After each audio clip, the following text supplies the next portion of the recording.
Hi there, everyone. Welcome back to another episode of Life in Motion. I'm your host, Grace Becker.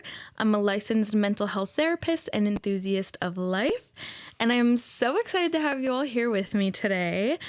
I was just thinking about some things that have been going on in life lately, and I was like, what? I feel like it's been pretty good. Some days are good. There might be moments where things are not so good.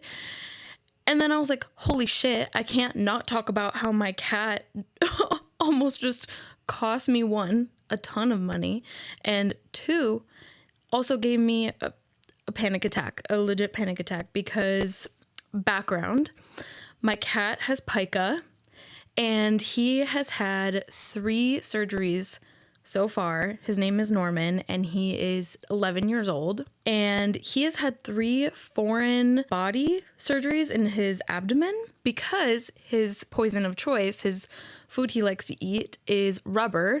For those who don't know what pica is, it's basically when animals can have it, humans can have it.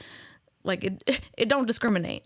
And it's when a person or an animal eats things they shouldn't. So if you've ever seen the TV show My Strange Addiction, it's like if a person likes to eat the stuffing out of a couch or out of a pillow, or they might like to eat erasers or just things that are not edible. And my cat likes rubber. Some of the things he's eaten a rubber iPad case. He has eaten a rubber wine cork. And he has eaten she's not a baby anymore, but my baby niece's baby bottle nipple. And lately, I used to have a BrewMate, one of those rubber tumblers, and it has the straw, the tip of it is rubber. And he gnawed on that. I was in a meeting or I was about to start a meeting, and I was like, okay, I'm gonna go to the bathroom before I do that. And I go to the bathroom and I come back, and the little fucker just had hopped off the table, and I look at my cup, and he had eaten the tip of my BrewMate cup, and he hopped off the table and started running, and I was like, holy shit. And all of a sudden my heart just sank. I'm like, okay, step 1, let's go check Norman, my cat, and see if he's still chewing on it. So I went to go open his mouth, and there was no piece in there. So then I started looking around, just praying that maybe he chewed it and spit it out, even though I know damn well that cat likes to digest that shit.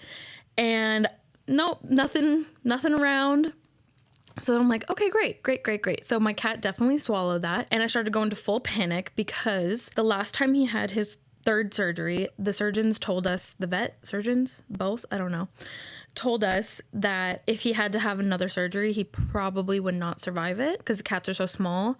He has so many lesions, so there wouldn't be enough tissue to sew him back up, basically. So this, if he did it again, he would not survive it, most likely, they say. And it also costs a lot of money to have surgery, so that wasn't my primary concern though, but I was freaking out. And so I called my sister. She's went to school to be a vet tech, and she was a vet tech for a long time. And she also owns her own dog boarding facility and boards cats too. So I'm like, okay, if I'm in emergency, I'm going to call her. And she came through. She was so nice. She called my vet to see if they could do a endoscope or if they could do induced vomiting to see if they can get it out. 'Cause it had been not that long. All the other times that he had swallowed rubber, it'd been hours, if not days. And we didn't notice until either we went to go grab the iPad and we noticed that part of it was missing, or all of a sudden my cat is puking or barfing up blood. And I'm like, what the hell is going on? So it was always too late then to do induced vomiting. So when she called me back, she was like, okay, your vet doesn't do it. You'll have to go to the emergency vet, and you can see if he'll do induced vomiting. And if that doesn't work, maybe an endoscope to see if they can just scoop it out. But if those don't work, then surgery might be the option. But again, he most likely wouldn't survive surgery. So I rush him to the emergency vet, and I'm so nervous. This cat is my soul cat. I have him, and I have my other cat, Woody, who is getting his teeth pulled tomorrow. So these cats love to run up my bills. Basically, long story short, Norman is okay. They were able to do the induced vomiting, and he threw up the piece. Thank God. And he's home now, and he's back to licking plastic baskets, and I had to try and rubberify my house. I was going around and be like, okay, do we have any rubber utensils, any corks, anything out that he could like reach at. Thankfully, there's nothing that I could find. So here's to hoping that we don't ever have to go through that again. But that was definitely a jump scare. I don't know if anyone out there can relate. I think sometimes pet parents get a bad rap for, oh, it's just an animal, it's just a pet. It's like, no, that is my child. And I'm like, I carried him for 9 months. Okay, obviously I didn't, but he is my child and he's my soul cat. And I love my pet so much. And it is truly very, very hard to go through that. So if anyone has gone through that, or if you have lost a pet, like my heart goes out to you, and I'm so sorry, because it is so stressful and it is really hard to go through, and I'm just glad that he's okay. But now we can laugh about it. Now we can be like, haha, okay, the funny Norman, but like, also please don't do it again. So that was just a scary times. So I was like, I can't believe I gotta tell everybody about that. Things have been pretty good. It's so fucking hot here. It is to the point where it's like warm wind, warm, just dry heat. There's no sanctuary with a cool breeze or anything. But I always joke that us Midwestern people are never happy, because it's either too hot or it's too cold or it's too windy or it's rainy or it's cloudy when we wanted the sun. And so nothing ever pleases us, keeps us on our toes. But the other day, Jaden and I went to go play pickleball. Oh my God, I could only do like, I think we played one game, but then we had like a warm-up game, and then we played one game, and we had to leave because I was getting sunburnt, even though I had applied a shit ton of sunscreen. And I did SPF 50. Usually that's fine for me, but I had a very slight burn. I think it's formed more into a tan now, but I had a slight burn on my arms and on the back of my legs. And I was just like, holy shit, it is so warm. And like I said, it was like dry wind, warm wind. So there was just no cooling down outside. So we had to pack up and leave. But yeah, things have been pretty good lately. I've still been packing, still been working. So nothing to change there. But yeah, I hope you all are having a really great Thursday, and that you have a nice Friday and going into the weekend, that you have a chill weekend, whatever it is you're doing, whether you get to stay at home and have a nice weekend to yourself, or if you have plans. I hope that your social battery stays up, and if it's not, that you take the time and rest that you need. Just listen to yourself and your mind and your body and whatever it is you need. So let's get into what I have for you today. I was thinking, okay, this might be a little bit morbid, kind of a jump scare, but you'll see the title of this podcast, so you'll know. But today we're going to be talking about death and dying. And I don't really know what to tell you on how I just thought of this. I know I have talked about it a few times with clients, but this is also something I've just thought about a lot personally. Some of you know that my dad passed away when I was 11 years old. So I think after that, I've always kind of had some of these lingering questions of, like, does it hurt to die? Obviously, probably depends how you're dying. Like, does it hurt to die? Like, what happens to you when you do die? Like, what are some things you can do to cope with it mentally if you're just kind of aging out to that point where it's maybe not like an accident, where it's immediate? So I've always kind of just had these thoughts lingering in my mind, and I thought, if I have these thoughts, I bet there's other people out there who do too. So let's talk about death. So death marks that moment in life when your physical body stops working to survive. So your breathing stops, right? You breathe your last breath, your heart stops beating, your brain stops working. And because all of those things are shutting down, other vital organs like your kidney and liver stop as well. And all things that keep you going every day end. I told you this was going to be a little morbid. And this is something that all people eventually go through.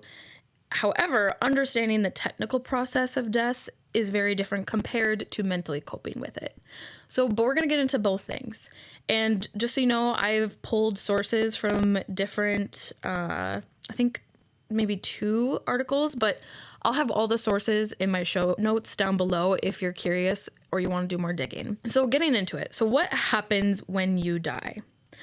With chronic illnesses or death from natural causes, multiple changes occur as your body's vital functions begin to slow down before eventually stopping completely. And so there's a few things that happen that kind of can cue to you that you might be getting closer to death. There's really no way to sugarcoat this.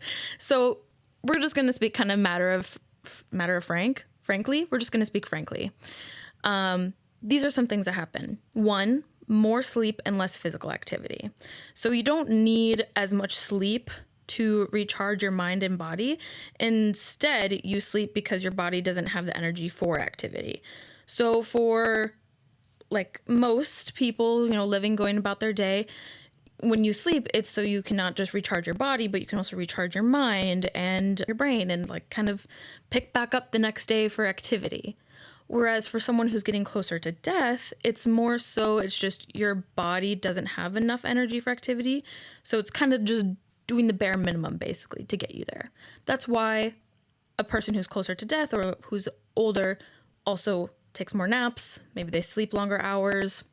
They're not doing very much physical activity. The next thing that you may notice is there's a decrease in appetite and thirst. So a dying body doesn't need the same amount of nourishment as a body that isn't dying. So a person's appetite might decrease. Maybe you can't eat food you once were able to, right? So that's why you might see older people having pureed food or just more bland food, something that's maybe not so hard to digest for them. And a person's appetite may decrease dramatically in days, weeks, or even months before their death.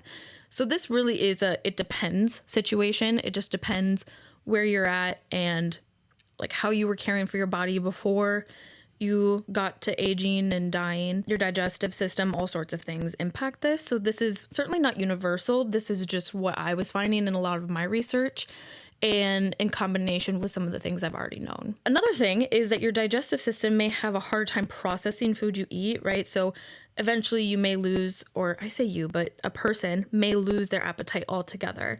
And the same goes for water, right? So you just kind of, I don't know if it's necessarily a forgetful thing, but you just maybe don't crave it as much. Me personally, I crave water all the time. I always have that motto of if you're dehydrated, you're too late. Like if you're at the point where you're dehydrated, it's too late. And so I always like try and keep drinking water. But when you're aging and you're dying, it's not something you're really desiring as much. The next thing you might notice is the inability to control your bowel or your bladder. So as one's digestive system slows, they may find it more difficult to poop. Constipation is also a common symptom among people who are dying. And one may also have less control over their pelvic floor, aka that can lead to uncontrolled peeing. So it's just, that's something that happens, right? I don't know if any of you maybe work as a CNA or a nurse or have somebody in your family or in your life that you have spent time with who's older, who might be closer to death. And this is something that really does happen, and it's not intentional. It's harder for them to control. It's just happens, right? Your body, your digestive system can't control that, and your pelvic floor muscles are weakening. So it just happens. Another thing that happens is the breakdown of a person's muscles and skin. So this is why, some people get wrinkles, that they might have more like excess skin, if that makes sense. Maybe not, I don't know, not flabby, but just have extra loose skin, so to speak. And it's common to lose weight and muscle mass when a person's dying. So, if you're getting older, sometimes people get much smaller, they lose muscle mass, they lose weight, and new skin cells don't replace the dying ones as rapidly, which then causes the skin to weaken, to wrinkle, to thin, to kind of have that like excess skin that we were talking about, which makes one more susceptible to things like bruises, cuts, bed sores. So that's why people who are aging or dying are more susceptible to those things. So you have to be more mindful about aiding to those needs. Another thing is withdrawal and detachment. So this is kind of where my particular expertise comes in, because I don't know too much about the medical side of things that I was just talking about. But I do know that a lot of people who are aging or who are getting, I say death, but again, it's not like they're going to drop dead tomorrow. It's It's a process, and it's something that's on people's mind. But withdrawal and detachment. So if people who are dying, they may begin to show signs similar to depression or signs of depression, which includes things like a down mood. They might not enjoy things they once used to. They may self-isolate, things like that. Those are some of the more common ones I see. So if you notice that maybe someone in your life who is getting older or who has maybe had these thoughts of death and dying, if they're starting to have a more irritable mood or down mood, if you notice they're not doing things they once liked to do, or if they're isolating themselves, maybe go check on that person. Make sure they're doing okay, see what they need, and just show up for them. But those are some signs that a person is maybe getting close to death and dying. Another sign, this is more common with things like suicide, but it does happen with people who are just dying naturally, is if they start giving things away.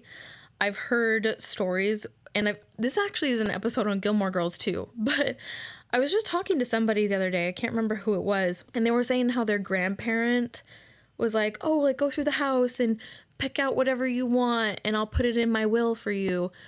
So it can feel a bit morbid and hard to go through, but that's another sign that a person might be getting close to death and dying, is the depressed mood, the withdrawal and detachment, and trying to give away some of their things. Some other signs is declining or irregular vital signs.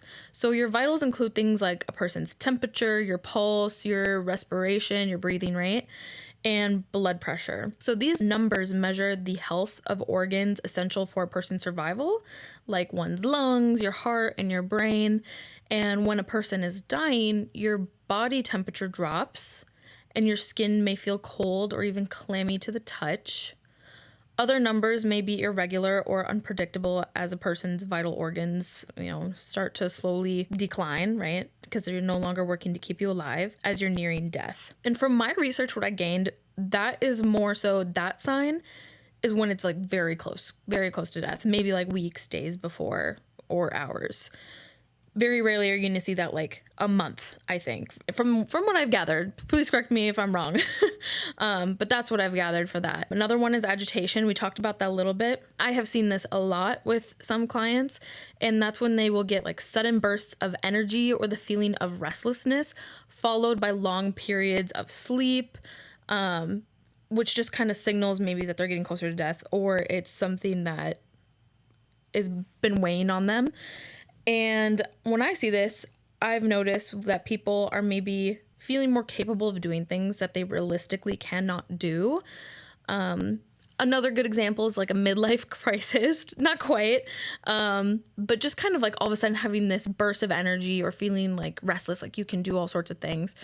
And in reality, maybe you can't, right? Like you hear of a 45-year-old going and getting a motorcycle. I feel like that's the cliche that you hear about. And realistically, maybe they can't handle it. Maybe they got to stretch before they go, and it's something that they're just not capable of doing compared to maybe when they were in their 20s, 30s, whatever. I feel like that's the kind of cliche that you hear about. But when a person's nearing death, they might try to do those things, feel more capable of things they're not realistically able to do. They may even try to leave their bed, remove medical devices that they need, like an IV, and they might become frustrated with caregivers who are trying to help them. I know that when I've seen it, how it's shown up in my clients is I've seen people who just become more irritable and agitated with either the unknown of death and dying, or they become more irritable and agitated with people in their life. So as this one source that I was looking at, it was saying a person may become frustrated with their caregivers or people trying to help. I've experienced that as a person who's been that caregiver for their mental health. Sometimes people just become agitated because there's a lot of unknown answers that you just won't know until you go through something. Or it feels isolating because it's something that people feel that they're going through alone a lot of the time. Another sign is changes in how a person perceives their surroundings when they're getting closer to death. So the brain may process sensory information. So that's things like your five senses, the things you see, the things you hear, you smell, you taste, all those good things. They are differently. They are they're different. They are different from what they once were. Oh my gosh, tongue twister. And for instance, a sound that once seemed normal may seem scary or threatening. Or they may mistake one person for another, or they may perceive things that people around you don't, right? So like a person who's getting closer to death may perceive things around them differently compared to another person. And these differences in perception may be more noticeable at night than during the day. It just really depends on the person. I know that there's some people in my life who I kind of think of when I think of this one, right? Like one time my great grandma mistook my boyfriend for my cousin. That's kind of what I think of when I think of this. And they just perceive things differently around them. And sometimes others might get offended, but just know that it's not something that they're doing maliciously. Like my great grandma didn't mistake my boyfriend for my cousin to make anything awkward or weird or to be malicious. It was an honest mistake, and she's getting older, and it's just something that happens when you're aging. Oh, something really interesting with that one too is that some studies have shown that your brain releases a surge of chemicals as death approaches that may heighten your senses into a state of awareness or even hyperreality. So for instance, people who are dying often speak of seeing a bright light. I know I've seen or heard that before, like a bright light, like don't go to the light. And they may see themselves going on a journey where they'll reunite with a deceased loved one. I've also heard that before where different like images or you'll relive highlights of your life. Those are some common things that I've heard in stories, podcasts, movies, things like that, where people are like, you see a bright light, or your brain replays. I heard once that your brain, the 7 minutes before you actually die, your brain replays highlights from your life. So something that's interesting. Again, this is something, in my opinion, that you just don't really know until you're going through it. And that can feel daunting sometimes. Just of like, okay, gosh, like I get to replay these moments. And then once that's done, it's really over. And it can feel really daunting and isolating, and also reassuring to know that your last moments could be comforting, right? To see all the people that you love around you, or to see that bright light. Another symptom that you might notice, or I don't know if symptom's the right word, but just signs that you may notice that someone is nearing death, is periods of unconsciousness. So as death approaches, you may drift from sleep into unconsciousness, much like being in a coma or dream state. You may wake up later unaware that you were unconscious. Toward the end, you'll remain in this unconscious state of extended rest. I don't know if this is correct, but when I read this, I was replaying that scene from The Notebook when they like fell asleep together, the old man and the woman, and they just fell asleep together in the bed. To me, that's kind of what dying in your sleep represents, right? Drifting from sleep into unconsciousness, like a coma or dream state, and then eventually you just kind of die from the sleeping to unconsciousness to death. So that's kind of how I read that. Another interesting thing with this one is that research suggests that even as your body transitions into unconsciousness, that it's possible that you'll still be able to feel comforting touches from your loved ones and hear them speaking. Touch and hearing are the last senses to go when we die. I think that's so freaking sweet. That kind of makes me want to tear up a little bit, because those are the things that I think if I could be with my dad again, I would love to hear him and I would love to hug him, right? I would love to hear his voice and to like hug him, like to feel him again. And I think it's really sweet that as you're dying, those are kind of the last senses to go. And it's just really, really cool to know that, you know, as you're drifting into this coma-like unconsciousness, into death, that you could still feel and hear people around you, which is just really, really sweet. So those are kind of some of the signs to indicate that death is happening, and also what it's like to go through the dying process. Again, of course, to me, all of this research that I've been doing has been kind of leading to the old age and then dying. But if you're in an accident or something like that happens, it might be different, right? So the next question that I've often asked myself or that I've received from other people in this topic is, what is after death? And your body undergoes a series of changes after you die as it adjusts to its new state. And these changes unfold very quickly over a few days. So 1, your muscles relax. Your muscles loosen immediately after death, releasing any strain on your bowel or your bladder. And as a result, most people poop and pee at death. And your skin may also sag, making it easier to see your bone structure beneath. And I believe, correct me again if I'm wrong, there's lots of smart people who listen to this podcast, so if you know more about this, I would love to hear your thoughts on it. Whether it's an accident, like a car accident, or whether it's dying because of old age, I think that the muscles relaxing is something that happens to all of them. You lose control of your bowel and bladder, so you poop and pee at death. But then that part about your skin may also sag, making it easier to see your bone structure beneath. I'm not sure if that happens to, like, let's say like a 40-year-old who passes away from an accident. I don't know if that's something that happens right away. When I was doing, again, my research, most of it was around the aging aspect of dying, so I think that's more related to that. Another thing is your temperature drops. So when you do pass, your body temperature gradually decreases about 1.5 degrees Fahrenheit per hour, or 0.83 degrees Celsius for my other people who know what Celsius is.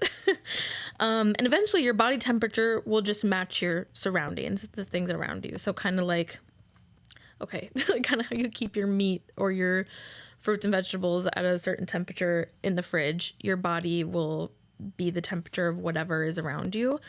And I don't know if any of you are true crime junkies like me, but I've heard stories where someone's murdered and then the murderer will put their body in a freezer, or they'll put them like in a cooler or something to keep the body from decomposing, basically. So another interesting thing about death and what happens after death. The third thing is your blood gets pulled downward. So after you die, gravity pulls your blood downward toward the earth, and your skin may look purplish red in the spots where blood pools. So once you're dead, your blood will start to like gradually come downwards towards the earth, towards the ground, and areas where like blood may not be able to pass through, might pool up and your skin might look purplish red. Another one is your body might stiffen. So a person's body might stiffen, their fists or their face and neck, and the stiffening progresses to the trunk of your body and gradually radiates outward to your arms and legs and then your fingers and toes. So what I think that just basically means is that once you pass, your bigger area body parts start to stiffen. So like your torso and your legs, your head, your neck, and then it kind of reaches out to your arms, your feet, your fingers, and then down to your little digits, right? Big motor body down to fine motor skills kind of are the last things to stiffen. So that would make sense. And lastly, your body loosens again. So after the stiffening process, a few days after death, your body tissues break down, causing the stiff parts to relax again. Oh, that was kind of hard to get through. I don't know if anyone else is feeling that. That feels a little bit more morbid to me than the things leading up to death. My next question was, what does dying hurt? It really depends. Pain is a part of life and may also be a part of death, similar to how you experience different types of pain sensations in life, from the type of sensation to how intense it feels. So like getting a, like a paper cut compared to getting like your finger chopped off. a little bit different. A person may also experience various pain sensations in death. It much depends on the cause of death and whether you have access to pain medications. For instance, you may die suddenly and experience no pain at all. So it really depends how you die, right? So some of these questions, it just is a huge it depends area. But basically your pain could be nothing at all. It could be it could be severe. Do you have like a slow dying process? Again, I go back to my true crime that I like to listen to. and I hear about victims, survivors who were attempted to be murdered, and how painful that must have been for them to be so close to death, and then some of them come back and some of them do not, and that to me would seem very, very painful. So it just depends. And often dying bodies fight to survive, right? Our survival instincts kick in, our fight, flight, or freeze, and our bodies are programmed to feel pain without medication.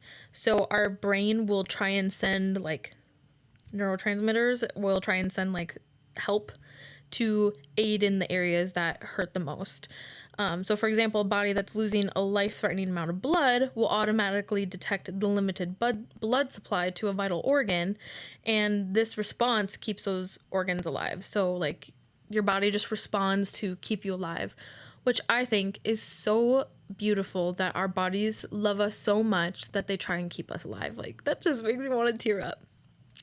Our bodies love us, and they do their part to try and keep us safe. It fights in that survival instinct, right?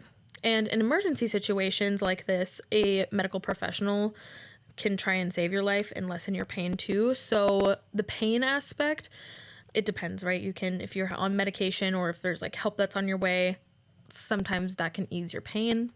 And lastly, there are things like hospice care, right, where medical professionals or experts are there to provide comfort and care as a person is dying, and they recognize a body's survival response, and that may cause pain. And so they provide comfort with medication and whatever else they can to help that person. So that's kind of the response to if dying hurts.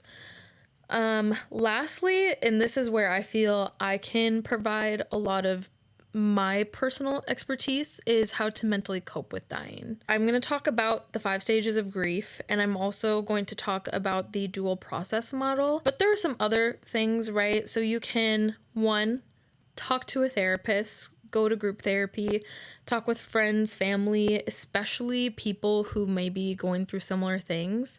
If you are aging or dying, or if you are losing somebody who is aging and dying, and you have other people that you feel comfortable to talk to, whether it's a professional or a family member or a friend, that is so helpful. And it's especially helpful if they're maybe going through something similar, because you can relate to them and understand how they may be feeling. If you're feeling anxious or fearful, focus on things you can control. That sometimes can help. It is important to make space for your feelings, right? Make space for your feelings if you're feeling anxious. If you're feeling depressed, if you're feeling sad, make space for them. Certainly, I'm not saying to just like deny, like shove it down, like don't talk about it, avoid it. Certainly not. But I also understand the need to try and do things. So rather than working ourselves up over things we can't control, it can be helpful to focus on the things that we can control. So that's things like putting a will together, getting a care plan together depending on the death, right? Like hospice care. You can put together like funeral plans. You can also work on connecting with family and friends. Other things is you could try and communicate with children too, who may be going through the loss of a loved one, to try and either prepare them for it or just to just get time with them too. A lot of people who are religious, spiritual, or have cultural traditions, I didn't really talk about that a lot in this episode. I tried to take a more scientific, matter-of-fact route with this, but this is absolutely a huge support for a lot of people. Whether you have a cultural tradition, if you have a religion you practice, or if you're spiritual, that can also bring a lot of comfort to people who are coming to their final days or have lost somebody who has died. And then also like just taking care of your mind, your body, and emotions. If you need to rest, like you just don't want to overdo it, right? So taking care of yourself and just finally like give yourself permission, right? It's okay to rest and to take the nap, or if you want to talk about it with somebody, talk about it with somebody. If anything, if you were to talk to a person who may be feeling the same thing, they're probably also hoping that they could have somebody to talk to. So it might be not only a relief for you, but for the other person too. And then the other one that I came up with outside of the 5 stages of grief and the dual processing model was identify things that bring you joy. Whatever it is that brings you joy. If it is things like crafting, going for walks, like watching a certain TV show, reading, like fishing, whatever brings you joy, purpose, and comfort. Spend time doing those things because it really can help with coping as your life comes to an end, right? A lot of people, when they get to that stage of death and dying, that's when they really are reflecting on their whole life and their purpose and their regrets and the things that their accomplishments, things they're proud of. So sometimes when you can acknowledge these are things that bring me happiness and you can do those things towards the last stage of your life, that can be really helpful and giving you purpose before death. So that was the last one that I've came up with, that I've talked with clients about before. But at the end of the day, death, whether you have lost somebody or you are going through accepting death and dying, you're grieving, right? You're grieving the loss of a loved one and the memories you had together, or you're grieving your own life and accepting that, you're coming to the end of it. And I've talked about this before, but accepting doesn't mean you're agreeing with it, right? I'm sure a lot of people don't want to die and they wish they couldn't, that they wish they had more time, but agreeing and accepting are two different things. So this is where the 5 Stages of Grief by Elizabeth Kolber, what's her name? Kolber Ross, the model, the 5 Stages of Grief. But it was originally developed to describe the emotional journey for terminally ill patients. And this model has since been adapted to more broad terms. So like losing a loved one, like going through a breakup, going through like major life changes, right? Because you can grieve more than just simply death. But there's 5 stages. The first one is denial. So this is when a person might say things like, this isn't really happening, kind of like denying it, not accepting of it. And it's a natural defense mechanism that people go to try and protect themselves, right? It's because they're feeling that numbness and that disbelief that this could be happening. So they'll just deny it the first shot. The second stage is anger. So sometimes people will ask, like, why did this have to happen? Who's to blame? They might even place blame on others or themselves. This is where you might see some more of that aggression or irritability. And you may feel anger toward the person, right? So if a person is dying, they may feel anger towards their caretakers, towards family, towards doctors. If you're religious, towards whatever you believe in, like God or the universe or the world, right? So sometimes anger is where you can see some of those signs coming through, and that's a big one. The third stage is bargaining. So a person may say things like, if I had done this differently, maybe I'd still be here. Or if I had exercised more, if I had eaten better, maybe I wouldn't be going through this now. And this often includes irrational, unrealistic expectations, right? Like getting into that what if or should or shouldn't, which we know I'm not a fan of, right? Because it just basically just not helping us, placing very unrealistic expectations on ourselves. And it attempts to reverse the reality in our mind, right? When we're bargaining, we almost hope that if we bargain enough, that we can go back and we can change it, but we can't, right? So that's when it's helpful to focus on things you can control. The fourth stage is depression. So some people might, like we were saying earlier, not as interested in things as they once were, might try and self-isolate. They might say things like, well, what's the point of anything now? Like, it's all just, everything's going to hell. Like, what's the point? And this deep sadness, emptiness, and loss of interest is very natural. It's a natural response. It doesn't always require clinical diagnosis unless it's prolonged and it's impairing a person's life, like if they're still working, if it's their work, if it's their relationships, mental, emotional health. Finally, the last stage is acceptance. And like I was saying before, acceptance doesn't mean agreeing. So a person who reaches the acceptance stage might say something like, okay, this is real and I'm learning to live with it, right? We don't have to agree with it. We don't have to like it. We just have to accept it. And just like when you can finally come to that stage of acceptance, that's when you can finally find a way forward to cope, right? And to move on from it and find better ways that are not going to be the denial and the depression and the anger and the bargaining. So that is the final stage. And just so you know, these stages are not linear. You can bounce around, you can repeat, you can skip, or you can feel multiple stages all at once. So certainly never feel like you have to go in this order for it to count, or that, I skipped the bargaining stage, or I never really felt angry, or I never really denied it. I just went right into anger. Like, that's totally fine. And that is part of the grieving process. Not everyone's the same. It's not linear. This is your own journey and you're going on it. The other model I wanted to talk about was the dual process model. And this model acknowledges that grief is not just an emotional process, but also involves managing practical life challenges or changes, I should say. So this kind of gets into what I was talking about, like controlling what you can, like the will, and people who are dying who might be like, oh, go put a sticky note on whatever it is you want in the house, right? And I'll put it for you in my will. And there's basically two main processes with the dual process mode. The first one is loss-oriented coping, and the second one is restoration-oriented coping. And the first one, this is when you're facing the pain of grief and you're maybe crying more, remembering, yearning, talking about the deceased, right? Or if you're the person who's dying, like talking more about that. So that's the loss-oriented coping area, right? You're trying to cope with the loss. You're facing the grief directly. You're crying, you're remembering, you're talking about death and the deceased. The second one, the restoration-oriented coping area, is when you're trying to adapt to the changes in your life. So roles, routine, identity. This is when you get into that problem-solving mode, trying to handle finances, maybe trying to work on being alone, or you'll distract yourself or take breaks from the grief. So taking those breaks as you need to rest and do different things to actually take care of yourself. And the key insights with this is that a person naturally oscillates between these two roles, these two models, and thinking of it in waves sometimes can be helpful, right? Some days you're in the depths, other days you're rebuilding, and there's different focuses and strengths with each.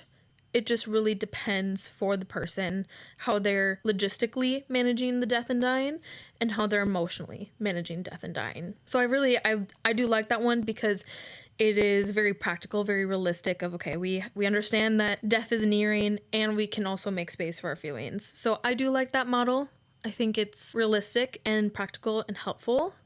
So yeah, take what you will, take what works for you and leave the rest. But that's really what I have for you all today. I hope that you enjoyed this episode. I know talking about death and dying can feel morbid, but also these are questions that we have, right? And it's not going to do us any good not talking about it and just, again, denying it or not acknowledging it. So it's helpful to talk about it, listen, and get some answers. If you liked what you heard today, please let me know in the comments, leave a review, leave 5 stars, share with people in your life. And maybe if you've learned something from today and you have someone in your life who maybe is going through this, or if you yourself are going through this, just know that you are not alone and that there are all sorts of services and resources and support for you in this world. You just have to take that first step of being vulnerable and asking for help, and then help will come. I really hope you liked this episode today. If you want to get a hold of me, you can email me at life.motion24@gmail.com. My Instagram is life.in.motion24, and my TikTok is life_in_motion24. Shout out to my editor, Ben. Thank you for all you do in editing my videos. I hope you like what you heard. You can watch this and listen to it on YouTube, Apple Podcasts, Spotify, and all sorts of places that you get your podcasts from. I hope you liked what you heard this week, and until next week, embrace the chaos and find the beauty.